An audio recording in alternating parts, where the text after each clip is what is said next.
Yo, what's up and welcome back to the Seafood That Guy channel. This is your boy Seafood That Guy speaking to y'all, and I'm not gonna lie, chapter dropped kind of late this week because we really weren't supposed to have a chapter.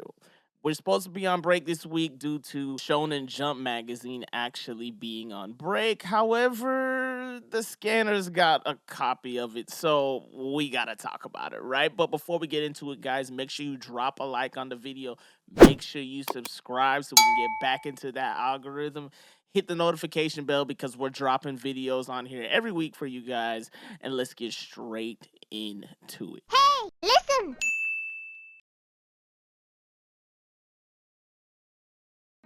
Okay, so the chapter begins with Luffy talking directly to the Gorosei. Who ever thought this would happen, right? But this man Luffy starts by mouthing off to them. He says, yo, I'm gonna be the Pirate King, and if you want York to get out of here safely, you're gonna remove your ships off the coast and you're gonna let us leave here.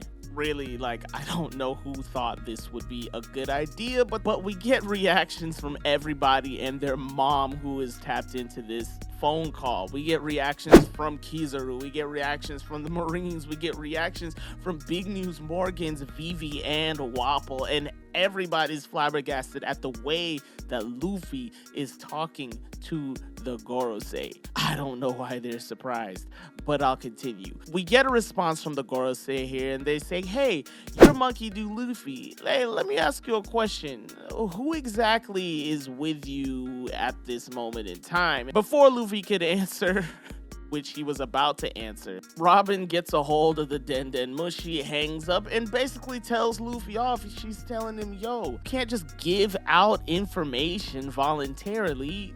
That's a bad idea. And Luffy's like, oh yeah, I guess you're right, but I just wanted them to leave. And Usopp is like, bro, what the hell is wrong with you? They're not just gonna leave. Don't underestimate them. From here, we cut to St. J. Garcia, who is prioritizing the situation. He's saying that the first priority is the safety of York. Second, of course, is the Punk Records, which has all of Vegapunk's information. That's essentially his brain. And third is the power plant lab that they use to produce the Mother Flame. He says everything else can go, but we gotta keep those three. And this is pretty logical from St. J. Garcia. I mean, I guess that's why they sent him here, to kind of get a grip on the situation. But of course, you want at least one Vegapunk to survive, being York. You want Punk Records to survive because that has all of Vegapunk's inventions and research on the Ancient Kingdom. And of course, you want the Power Plant Lab to be saved because that's how they produce island-busting weapons like the Mother Flame.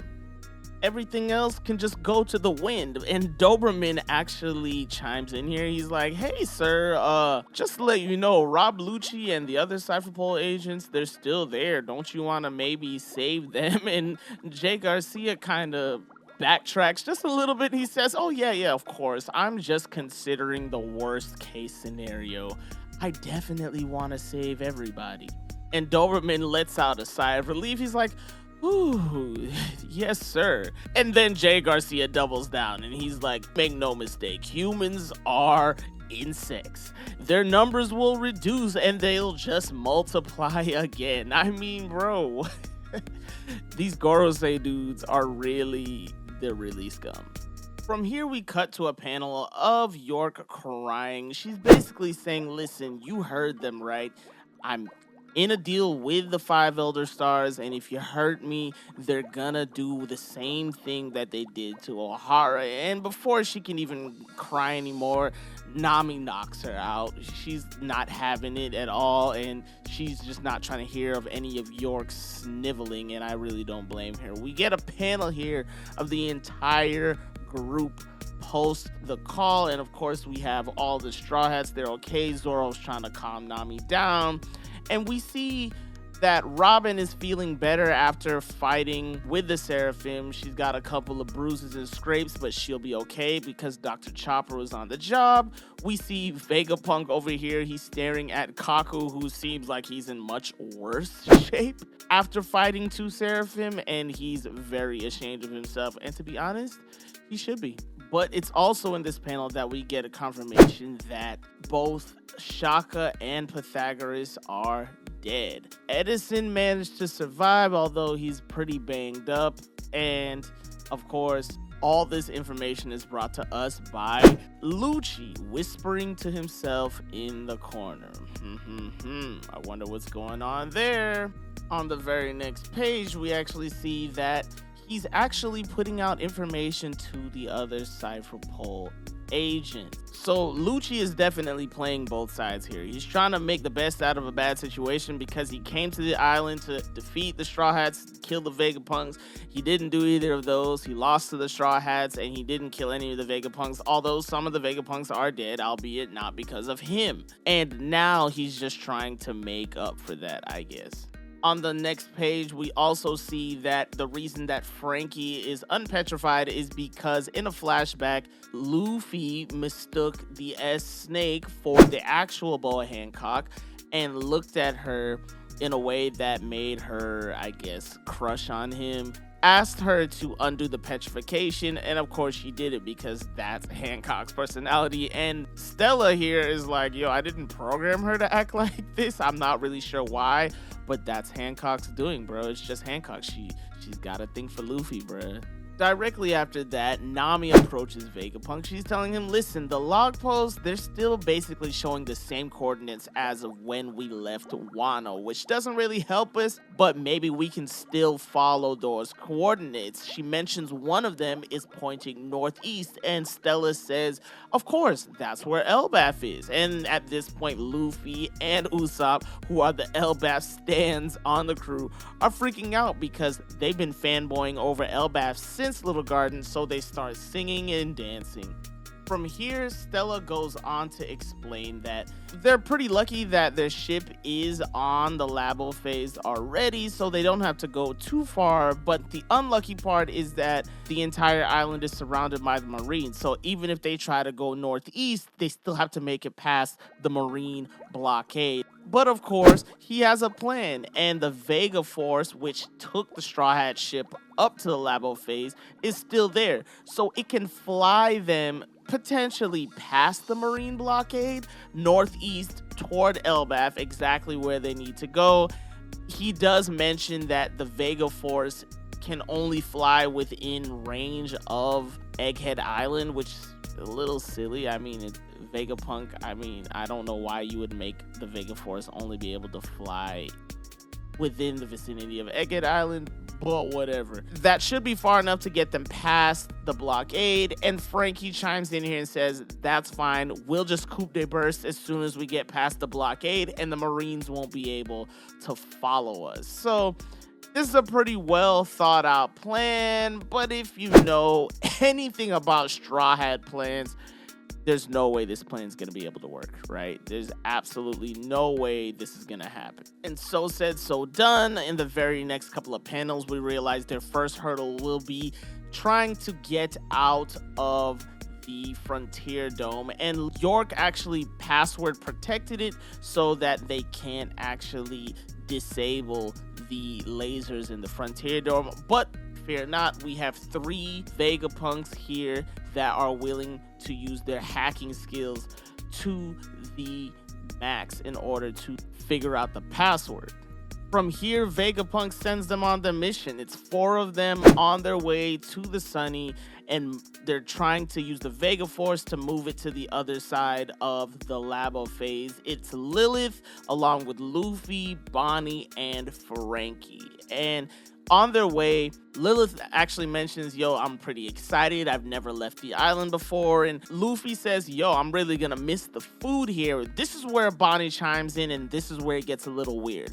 Bonnie agrees with Luffy. She's saying, hey, you know what? We might as well take some pizzas to go. And Luffy's saying, yo, don't even worry about that. We got cheese on the ship, so Sanji will just whip together some pizzas for us while we're on the ship. It's no big deal. And Bonnie's like, oh, this is awesome. See, what a great man. He's skilled at cooking, and he's pretty strong in battle. And Luffy here, he doesn't trust her. You can tell. He's like, yo, why did you get into a good mood all of a sudden? And I agree with Luffy. It's weird, and this panel of Bonnie makes her look pretty pretty sinister, and I'm just gonna come out here and say it. I agree with what's being said on the internet. I believe this is Katarina Devon. I believe that this is not actually Bonnie. This is Katarina Devon using her devil fruit to transform into Bonnie, act like her, sound like her, and she has the real Bonnie strung up somewhere. The real Bonnie gave her all the info, gave up the drop on what they're doing there, and that's why she was able to last so long. But to be honest, this ain't Bonnie. I don't believe that. It seems like she has them fooled because she explains why she's happy by saying that she gave up on killing Vegapunk, but I don't know. And I just have a feeling that maybe Luffy's observation hockey might kick in here and he can read Bonnie's intentions before she does something really sinister. Listen, guys, the Blackbeard Pirates are here, and Katarina Devon is definitely one of them. Luffy is probably around here somewhere as well, but Katarina Devon is 100% here. She wasn't on Hachinosu, and she wasn't with Blackbeard when he went after Law, so we're gonna have to wait and see. But my guess is that's not actually Bonnie. That is an imposter. Now, in the next couple of panels, it really starts to get interesting. We cut back to St. J. Garcia, and he's having a full-on conversation with Kizaru, and he's saying that Rob Lucci made contact. Now we know everything what's happening inside. Yo, this man Rob Lucci, he's really doing his job. It's crazy.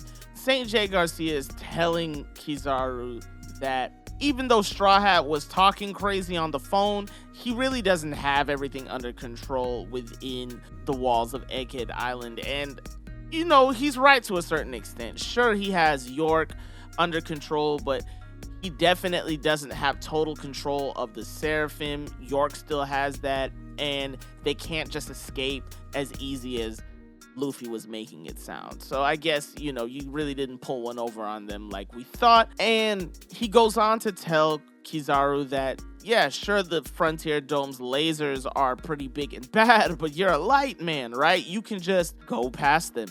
And Kizaru responds here in an interesting way. He says, yeah, I could do that, but the person that's meant to be guarding the place, well, that's a friend of mine, and we all know his friend is, of course, Sentomaru. And St. J. Garcia asks him, yo, can't you just ignore him? Like, bro, you work for us. And he's like, I can't just ignore my friend.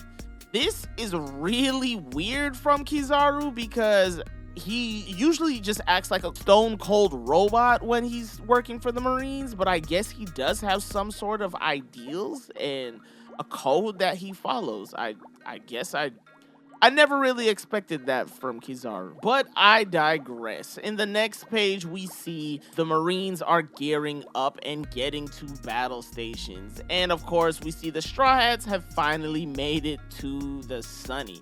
That didn't take long at all. From here, we actually see Kizaru uses Yada Mirror to get past of all of Egghead's defenses and get straight to Sentomaru. I guess he is going against his ideals after all? Who knew?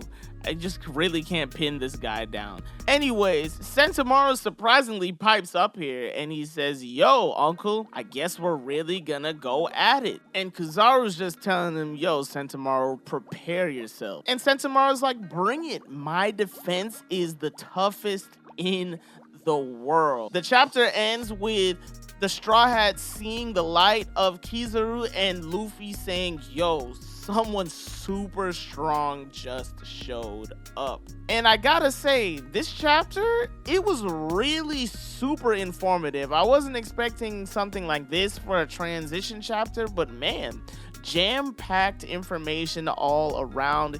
But let me know what you guys think. What do you guys think about Sentomaru versus Kizaru? How long do you think Sentomaru is gonna last? Honestly, I think probably next chapter we'll probably see Sentomaru get off screen again. I don't see Sentomaru really being able to take on Kizaru. Come on, he could barely take on Rob Lucci and gang. Definitely ain't getting past Kizaru, but I digress. He claims his defense is the best in the world. We'll see about that. But let me know what you guys think about Rob Lucci playing both sides and trying to take advantage of the situation. I thought that was really cool. Something that a secret agent would definitely be able to do. And let me know how well you guys think this plan is gonna go. I mean, to be honest, the plan is already going bad. However, it's still very much in motion, and as long as they can make their escape, I guess it's a good plan, right? So let me know in the comment section. Of course, make sure you guys drop a like on the video. Make sure you subscribe. This was a pretty lengthy chapter, so make sure you subscribe just for that. And this has been your boy Seafood That Guy speaking. Stay safe, stay healthy, and I will catch you guys next time. Peace.